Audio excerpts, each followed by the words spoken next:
যুবক ভাইরা যারা মাহফিলে এসেছেন, আমি আপনাদেরকে বলছি, আপনারা একসময় চাকরি করবেন, সরকারি কিংবা বেসরকারি। আপনারা একসময় দোকানদারি করবেন, ব্যবসা বাণিজ্য, কিংবা আপনারা চাষাবাদ করবেন, কিংবা বিদেশ যাবেন। যেখানে যান, পৃথিবীর যে প্রান্তেই থাকেন, যেই কাজই করেন, হারাম উপার্জন করবেন না। ঠিক আছে তো ইনশাআল্লাহ? হারাম উপার্জন না করলে মানুষের কাছে দাম পাবেন না, বইয়ের কাছে দাম পাবেন না, মা বাবার কাছে দাম পাবেন না, এলাকা মানুষের কাছে দাম পাবেন না। হুজুরও হয়তো অনেকে দাম দিবে না, কিন্তু আল্লাহ তাআলা দাম দিবেন।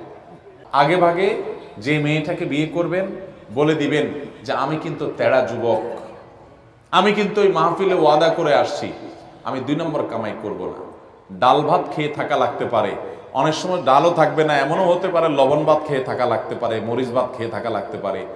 রাজি থাকলে আসো, এগুলা কোনো মুখরোচক গল্প শোনাচ্ছি না তোমাকে। আমি কিন্তু 2 নম্বর কামাই করব না, অতএব কামাই কম হবে, কষ্ট হবে। চাইলে আসো, আর না হলে এখনো রাস্তা মাপতে পারো। আমাকে আইসা শাড়ি চুড়ির ডিমান্ড দিবা, অন্য চোরদের বউ, ডাকাতদের বউ, দুর্নীতিবাজদের বউ, তারপর রিলিফ চোরদের বউ, হারামখোরদের বউ, তাদের মতো দেখে দেখে কম্পিটিশন করতে পারবা না।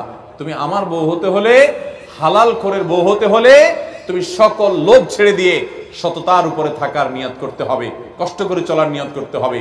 তবে যারা কষ্ট করে চলার নিয়ত করে, আল্লাহ তাআলা এদেরকে সবচেয়ে সুখে রাখেন, শুধু আখিরাতে না, দুনিয়াতেও। যারা চুরি করে কামাই করে বা 2 নম্বর পথে কামাই করে, আমরা বাহির থেকে দেখে মনে করি আহ কি সুখে আছে, অনেক টাকা পয়সা কামাই করতেছে, তাই না? কি গাড়ি বাড়ি চকচক করতেছে, ফক ফক করতেছে। ভাইরা, আপনারা অনেকে হয়তো এটা অনুভব করেন না যে ওই হারামখোর কিন্তু সবচেয়ে মনের কষ্টে আছে, কারণ সে জানে যে আমার দান পাইয়া হুজুর দোয়া করে দিচ্ছে, আল্লাহ হাজী সাহেবকে মাফ করে দেন। হাজী সাহেব জানে আমি একটা চোর, হাজী সাহেব জানে আমি একটা দুর্নীতিবাজ, আমি একটা 2 নম্বর মানুষ। আরে হুজুর আমারে পাম্পটে দিলে কি হবে? মৌলবী তো আর জানে না যে আমার সব 2 নম্বর পয়সা। এই জন্য এটারে বলে অপরাধ বোধের অদৃশ্য দাহন, জ্বালা ভিতরে ছটফট করতে থাকে। মানুষ বলে হাজী সাহেব, সে মনে মনে আরে আমি কিভাবে কামাই করছি আমি না জানি। ভাইরা আমার, এই যন্ত্রণা তাকে কুরে কুরে শেষ করে। আর সৎ মানুষ তাকে যাচ্ছে না, পুছে না, দাম দেয় না, কিন্তু তার ভেতর থেকে একটা ফিলিংস হয়, কি জানেন? যে আলহামদুলিল্লাহ আমার প্রতিটা পয়সা টনটন করে বাঁচবে, আমি হারাম কোনো টাকা কামাই করি নাই, হারামের সাথে কম্প্রোমাইজ করি নাই, চলে কষ্ট করে, মানসিক শান্তি পায়। এই জন্য নবী সাল্লাল্লাহু আলাইহি ওয়াসাল্লাম বলেছেন, লাইসাল গিনা বিকাসরাতিল আরদ ওয়ালাকিন্নাল গিনা গিনান নাফস।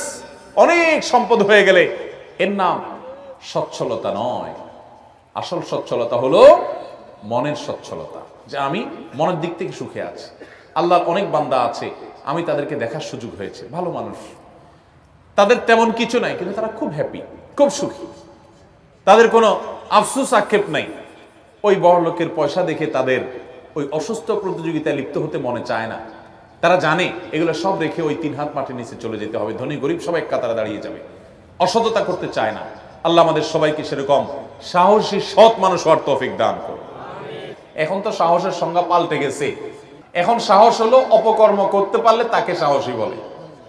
আসল সাহসী সে যে অন্যায় বর্জন করার জন্য শত মানুষের ভৎসনা সত্ত্বেও সে হিম্মত করে যে আমি অন্যায় করব না।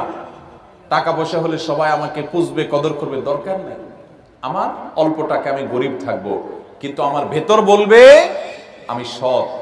আমার মধ্যে এক ধরনের সাহস কাজ করবে, এক ধরনের বীরত্ব আমি অনুভব করব যে আমি হারামে যাই নাই, চেষ্টা করবো না ইনশাআল্লাহ। আর যারা ছোট লোক, মানুষ দেখে তাদেরকে বাহবা দেয়, টাকা পয়সা গাড়ি বাড়ি, শয়তান ফুসলায় যে আরে একটু কামায় নে, এই মৌলবীর কথা শুনে যদি তুই ভালো হয়ে যাস তাহলে বড়লোক হবি কেমনে? শয়তানকে বলবেন আমার বড়লোক হওয়ার দরকার নাই, আমি সৎ থেকে যদি বড়লোক হতে পারি আলহামদুলিল্লাহ, আর না হতে পারলে আরো জোর আলহামদুলিল্লাহ। আমরা দুনিয়া থেকে অসৎ উপায়ে যে টাকাগুলো কামাই করব, এগুলো কি যাওয়ার সময় নিয়ে যেতে পারবো? কাফনের কাপড়ের কোনো পকেট আছে? নিয়ে যেতে পারবেন? তাহলে 2 নম্বর কামাই করব।